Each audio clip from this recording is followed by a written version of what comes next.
आपण पाहत आहोत जनकार्य न्यूज, जनतेच्या न्याय हक्कासाठी लढणारं एकमेव न्यूज चॅनल जनकार्य न्यूज।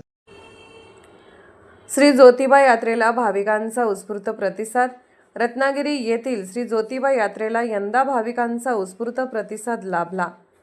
यात्रेनिमित्त गाभारा दर्शन तसेच गाभाऱ्याबाहेरील व मंदिर परिसरातील दर्शन घेणाऱ्या भाविकांची संख्या लक्षात घेत सुमारे 2 लाख भाविकांनी यात्रेस उपस्थिती लावल्याचा अंदाज आहे।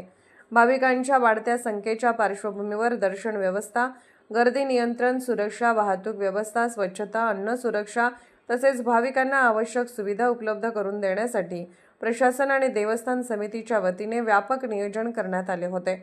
यात्रेतील विशेष आकर्षण ठरले ते पन्हाळ्याचे आमदार विनय कोरे यांनी विदेशातून आणलेले निळे फूल। या निळ्या फुलाने भाविकांचे विशेष लक्ष वेधून घेतले असून यात्रेच्या धार्मिक व सांस्कृतिक वातावरणात त्याची विशेष भर पडली।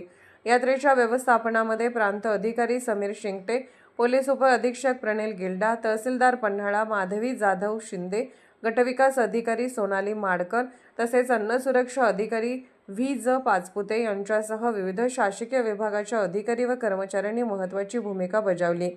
यात्रेच्या संपूर्ण व्यवस्थेचे उत्कृष्ट नियोजन जिल्हाधिकारी तथा प्रशासक डॉक्टर विजय राठोड यांच्या मार्गदर्शनाखाली करण्यात आले। देवस्थान समितीच्या सचिव वर्षा साळुंखे यांनी प्रशासन, पोलीस यंत्रणा आणि संबंधित विभागांमध्ये आवश्यक समन्वय साधत यात्रेच्या व्यवस्थेवर लक्ष ठेवले। ऑफिस इंचार्ज धैर्यशील तिवले यांनी यात्रेच्या प्रत्यक्ष व्यवस्थापनामध्ये विविध यंत्रणांशी समन्वय साधत महत्त्वाची भूमिका बजावली।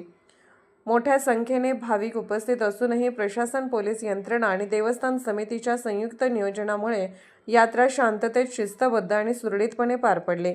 यात्रेच्या यशस्वी आयोजनासाठी सहकार्य करणारे सर्व शासकीय अधिकारी व कर्मचारी, पोलीस अधिकारी व कर्मचारी, देवस्थान समितीचे कर्मचारी, स्वयंसेवक तसेच भाविकांचे देवस्थान समितीच्या वतीने मनपूर्वक आभार मानण्यात आले।